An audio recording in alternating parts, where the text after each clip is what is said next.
Namaste and welcome to this edition of The Nation at 5. I'm Anand Narsaman coming to you live from the newsroom here at CNN News 18. Ladies and gentlemen, there has been a lot of fracas between Pakistanis and Afghans over the match and the loss of Afghanistan in the Asia Cup.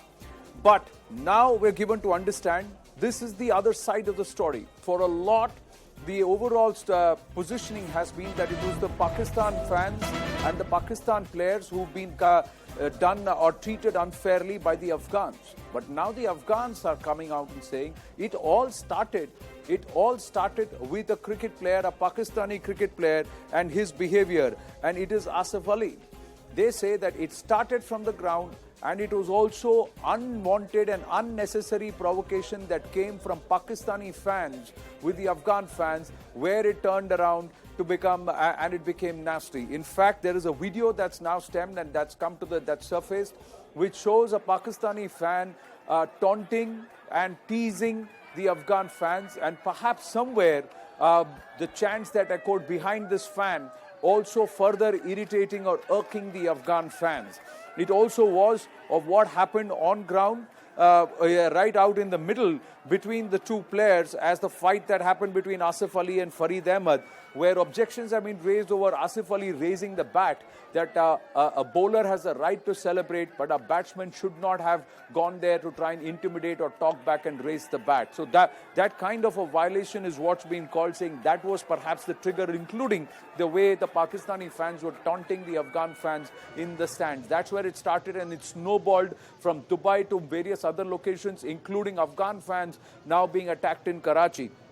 Now, on the streets of Dubai, we're getting you visuals from inside the stadium also. There you go, it's there on your screens as you see it, where a group of Pakistani fans not just danced and mocked, but also hurled abuses at Afghan fans. Of course, there was a response and the Afghans also responded. There has been some brutality meted out to some of the Pakistani fans in Dubai.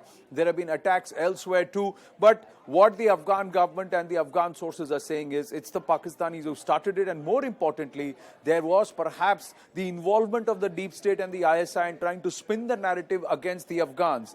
Now, they say that it has come to light that the Pakistani media started a nationwide campaign against Afghanistan, where social media tags like hashtag Namak Haram were trending online.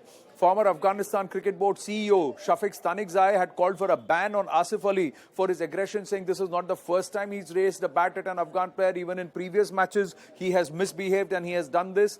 Pakistani leaders as well like Mohsin Dawar, have condemned the nationwide campaign against Afghanistan.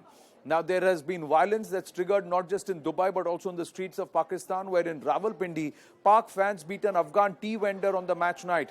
Taliban government sources are now telling CNN News 18 that it cannot be ruled out that the campaign was fueled by the Pak government, and they are actually demanding an apology.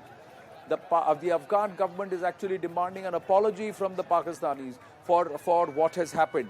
There is also allegations that there was no attempt made to try and control the Pakistani fans and also the Pakistan players in the way they behaved.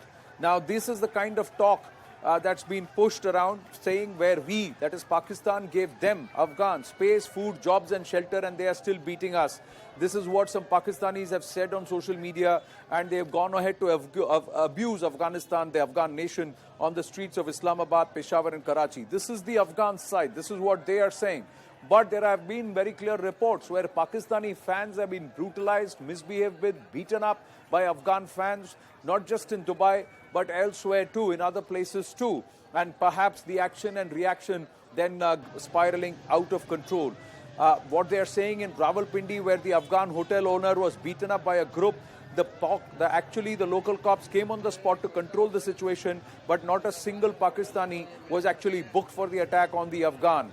And this is what the chairman Pakistan Cricket Board had stated: we are going to express our anguish and frustration to the ICC.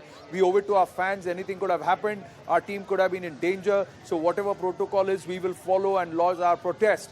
Now, Chairman of PCB, Ramiz Raja, is also part of the ICC's working committee tasked with reviewing the state of cricket and how it is run in Afghanistan. But this is the equation between the two teams who don't see eye to eye and often have come to blows. This is not the first time that it has happened. This is what Shafiq Stanikzai is saying. This is stupidity, and I quote, "This is stupidity at extreme level by Asif Ali and should be banned from the rest of the tournament. Any bowler has a right to celebrate, but being physical is not acceptable." So Asif Ali is a repeat offender. And this is what Mohsin Dawar had said on Twitter, saying using a cricket match as an excuse to hurl racist abuse against Afghans is peak shamelessness. Pakistan's decades-old strategic depth policy and interventionist misadventures in Afghanistan is why Afghans have a problem with Pakistan. This is what Pakistani lawmaker Mohsin Dawar had to say. The Taliban government sources saying we are upset with Pakistan. It was fueled by Pak media. Later, Pakistan insulted us as a country, and we can't rule out the involvement at the government level. We want Pakistan to give a public apology on this. So this is not dying out anytime soon. There is clearly a position that the Afghans have now taken, and they would want the Pakistanis to make the first step towards perhaps resolving or trying to bring the tempers down. But clearly, all is not well between the two governments also at this level, because both have now taken positions blaming the other. This is all happening on the sidelines of the Asia Cup.